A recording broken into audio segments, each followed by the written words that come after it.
Namaskar. Welcome to the example number 15 for the event Progeny Prospects.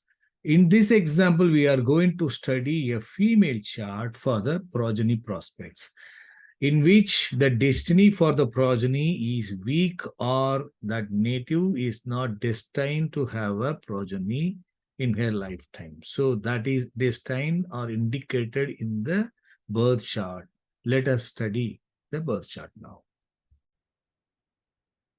Example 15, no progeny is destined in this female chart. Let us study the birth chart now.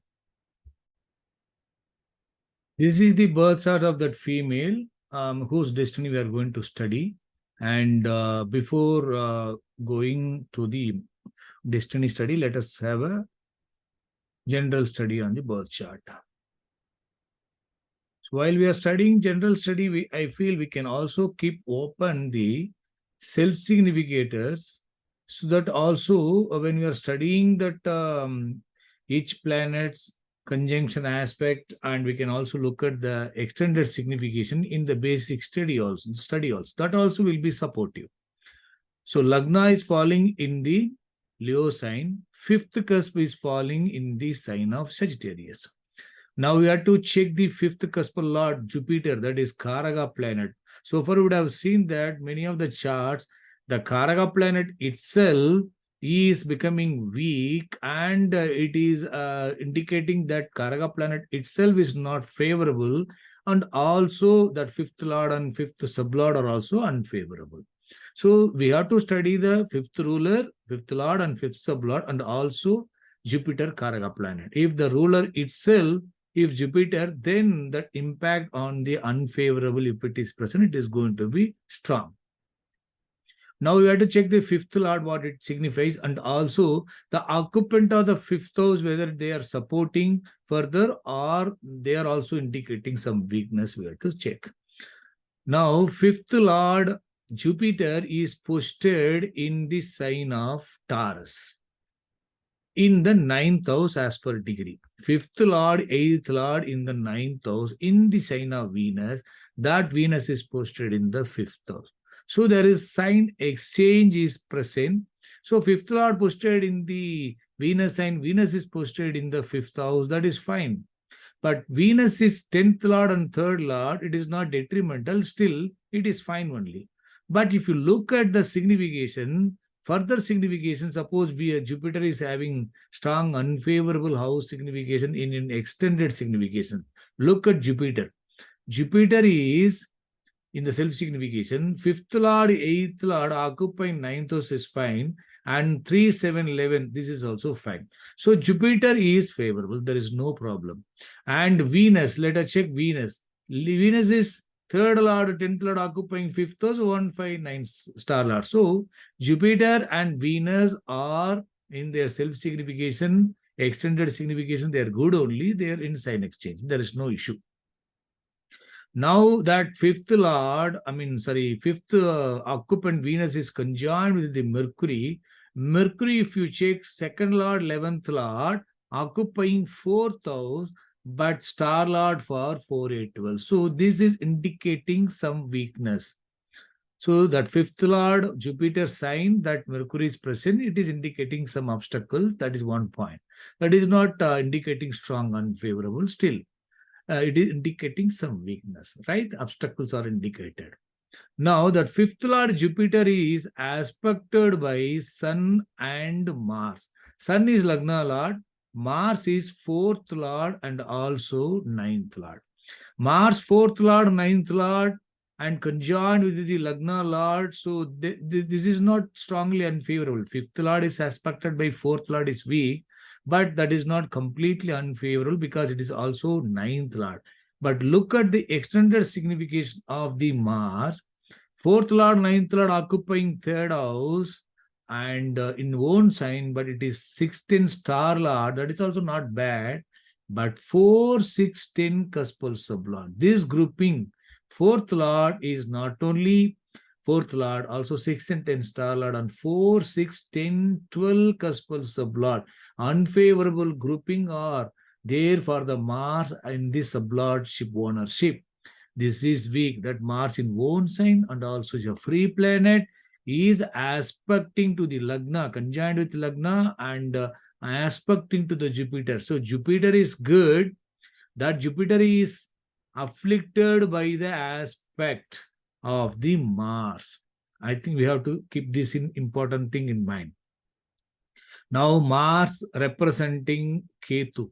Ketu is occupant of the sign of Mars. That is also will have the impact of the Mars, and also Moon. Moon is 12th lord occupying 8th house, conjoined with Ketu. This Moon Ketu combination and influenced by Mars, they are all not good for the functions of the ovary, because ovulation is getting, because Moon is important planet for the uterus functions and ovulations also. That is 12th lord occupying 8th house, influenced by the Mars, because Mars is the Rasi lord for the Moon and conjoined with the Ketu. Ketu represents Mars also. So now look at Moon. Moon 12th lord occupying 8th house, second star lord and 8th cuspal sublord. This is also not good. And Ketu occupying 8th house representing Mars. You can see unfavorable planets or many planets are present. Now, 5th lord is influenced by Mars, we discussed, and let us check any other planets are further influencing the Jupiter, or in significations, extended significations. Let us check the destiny also now. So as far as now, that 5th lord is Jupiter is afflicted by the Mars by way of aspect. So that is the strong unfavorable significations that is indicated. So now let us check the detailed destiny significations. Let me scroll. Now we have to check the 5th lord and 5th cuspal sublord. 5th lord is which planet? 5th lord is Jupiter and 5th sublord is Saturn. So we have to check both the planets. 5th lord and 5th sublord.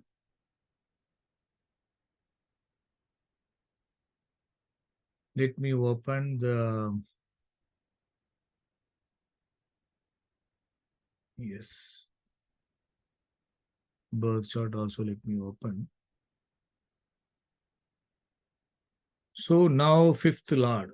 5th lord planet is Jupiter. Karaga planet is good, but unfortunately the Jupiter is under the influence of the Mars unfavorable K planet, because Mars is there in supports by aspect. And Jupiter is in the star of Sun. Sun is 1, 3, 2. It is supportive for the 5th lord. This is favorable, and 1, 3, 2 is also favorable. But that Sun is in the sign of Mars and also conjoined with Mars. So 5th lord also afflicted by Mars, and 5th star lord also. That 5th lord Jupiter in the star of Sun, that is also afflicted. So two way it is afflicted.